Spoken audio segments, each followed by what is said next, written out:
the end of the 7 Years' War, or French Indian War as some call it, the monarchy led by King George III of Great Britain began to lose its grasp on the 13 North American colonies. A monarchy is a form of government with undivided rule or absolute sovereignty by a single person. King George in Parliament would attempt to rule his monarchy of the North American colonies from 3,500 miles across the Atlantic Ocean.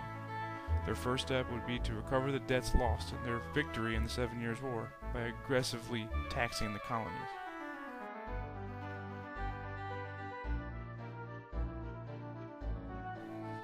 The distance from Great Britain had allowed a certain level of freedom for the colonies to govern themselves.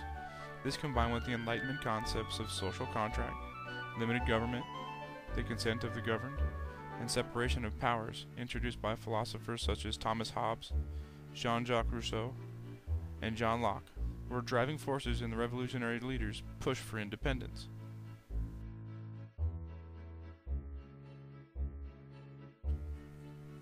Liberalism is an ideology that surfaced during the time of these great Enlightenment thinkers.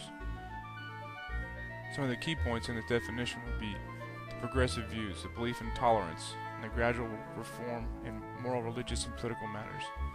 Also, political theory stressing individualism and the free market economics for minimal government regulation.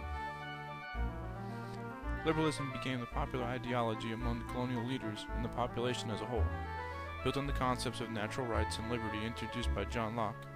A resistance to what King George III and Parliament were about to do next was already building.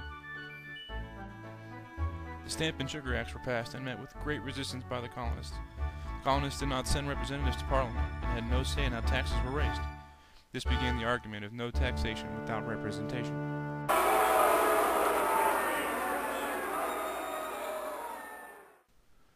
Parliament eventually repealed the acts due to the resistance and inability to collect the taxes, and countered with the Declaratory Act of 1766, which stated that Parliament had the right and authority to make laws and statutes to bind the colonies and people of America.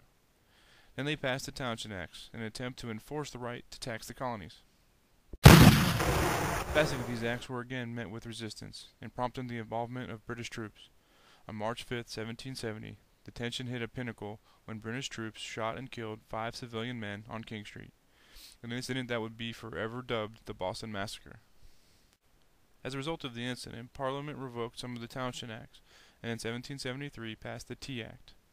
While no new taxes were imposed, it was designed to support a struggling East India Trading Company, and it did undermine the local merchants, giving East India Company full reign of all tea that was imported to the colonies. Having had enough, Samuel Adams and the Sons of Liberty led a group of men dressed in Indian garb to Boston Harbor, where they destroyed the tea by throwing it into the harbor. The Boston Tea Party, as it would be called, would be a catalyst for the next stages in the Revolution.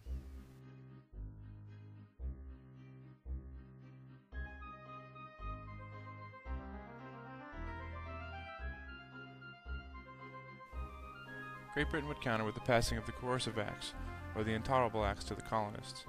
The acts were meant to punish the citizens of Massachusetts, but instead they united the colonies.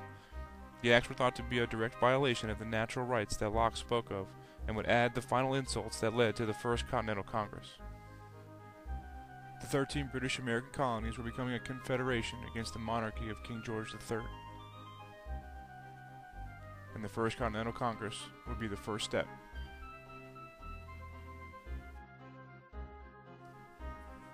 Twelve of the 13 colonies sent representatives to the First Continental Congress. While they did have some success boycotting British goods, their initial actions had little effect on the Crown.